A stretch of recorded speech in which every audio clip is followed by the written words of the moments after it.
മീറ്ററിനുള്ളിലും ഒരു ഗ്രന്ഥശാല. അവിടെയെല്ലാം വായനയിൽ മുഴുകിയിരിക്കുന്ന ഒരു കൂട്ടം.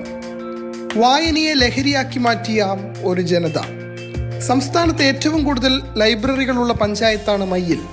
27 കിലോമീറ്റർ ചുറ്റളവിനുള്ളിൽ 35 ഗ്രന്ഥശാലകൾ. ഇവിടുത്തെ ഒരു സാമൂഹ്യ ജീവിതത്തിൻ്റെ സാരഥി എന്ന് ചോദിച്ചാൽ അത് ലൈബ്രറികൾ എന്ന് തന്നെയാണ് അതിൻ്റെ ഉത്തരം. ഇപ്പോൾ ഈ പുതിയ കാലത്തും പുതിയ ലൈബ്രറികൾ ഉണ്ടാവുന്നു. അവർ വളരെ അത്ഭുതകരമായ പ്രവർത്തനങ്ങൾ നടത്തുന്നു. വളരെ സർഗാത്മകമായിട്ടുള്ള ജനജീവിതത്തെ നേരിട്ട് സ്വാധീനിക്കുന്ന രീതിയിലുള്ള കുറേയധികം പ്രവർത്തനങ്ങൾ നടത്തുന്നു. നമ്മുടെ ലൈബ്രറീനെ സംബന്ധിച്ചിടത്തോളം നമ്മൾ അടുത്ത ദിവസം നടപ്പാക്കിയ ഒരു പദ്ധതി എന്ന് പറയുന്നത് ജനങ്ങളുടെ പങ്കാളിത്തത്തോടു കൂടി ഒരു കളിക്കളം നിർമ്മിക്കുന്നു. നമ്മൾ സ്വന്തമായി സ്ഥലം പണം കൊടുത്ത് വാങ്ങുകയും ആ പണം ജനങ്ങളിൽ നിന്ന് സമാഹരിക്കുന്നതിന് വേണ്ടി പല വിധത്തിലുള്ള ആശയങ്ങൾ. നമ്മുടെ ഒരു ലൈബ്രറി മാത്രമല്ല, മയ്യിൽ പഞ്ചായത്തിൽ 3 ലൈബ്രറികൾ ഇങ്ങനെ സ്വന്തമായിട്ട് ഈ പറയുന്ന ഒരു വർഷത്തിനിടയിൽ സ്വന്തമായി കളിക്കളം ഉണ്ടാക്കി ജനകീയ പങ്കാളിത്തത്തോടു കൂടി. കുട്ടികളിൽ തുടങ്ങുന്നു വായനാശീലം. വിദ്യാർത്ഥികൾക്കായി സ്കൂളുകളിൽ പുസ്തകങ്ങൾ എത്തിച്ചു നൽകും. പുസ്തകം എടുക്കും, വായിക്കും.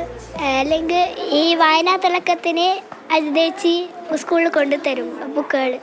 അപ്പോൾ നമ്മൾ ഓരോന്ന് വേണ്ട എടുത്തിട്ട് വീട്ടിൽ കൊണ്ടുപോയിട്ട് അടുത്ത ആഴ്ച തിരിച്ചു കൊടുക്കും. അങ്ങനെ ഞാൻ എപ്പോഴും വന്ന് ബുക്ക് എടുത്ത് വായിക്കാറുണ്ട്.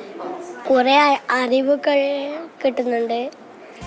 വിദ്യാർത്ഥികൾക്കിടയിൽ വായന പ്രോത്സാഹിപ്പിക്കാൻ നിരവധി പദ്ധതികളും നടപ്പിലാക്കുന്നു. ഏറ്റവും ചെറിയ കുട്ടികളിൽ നമുക്ക് ചെയ്യാനുള്ള ഒരു കാര്യം എന്ന് പറയുന്നത് നമുക്ക് എങ്ങനെയാണ് അവരിലേക്ക് വായനയുടെ ഒരു അനുഭവം എത്തിക്കുക എന്നുള്ളതാണ്. അവർക്കറിയില്ല വായന എത്രമാത്രം ഇമ്പോർട്ടൻ്റ് ആണ്, അല്ലെങ്കിൽ വായനയുടെ ഒരു സുഖം എന്താണെന്നുള്ള അവർക്ക് അറിയില്ല.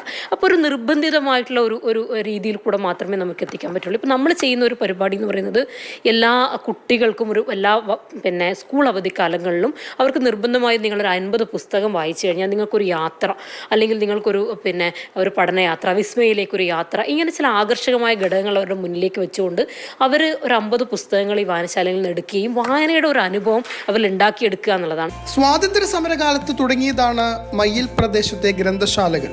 പുരോഗമന പ്രസ്ഥാനങ്ങളിലൂടെ അത് വളർന്നു. ഇന്നിപ്പോൾ കുട്ടികൾ മുതൽ വയോജനങ്ങൾ വരെ ഗ്രന്ഥശാലകളിലെ സ്ഥിരമംഗങ്ങളാണ്. മുന്നേ വായിക്കലുണ്ടെങ്കിലും കുറച്ചു കാലം വന്ന് ബുക്ക് എടുക്കുമെങ്കിലും ഇത്രയും ഇൻട്രസ്റ്റോടെ വായിക്കാൻ തുടങ്ങിയത് ഈ ഒരു വായനാ ചലഞ്ച് വന്നതോടെയാണ്.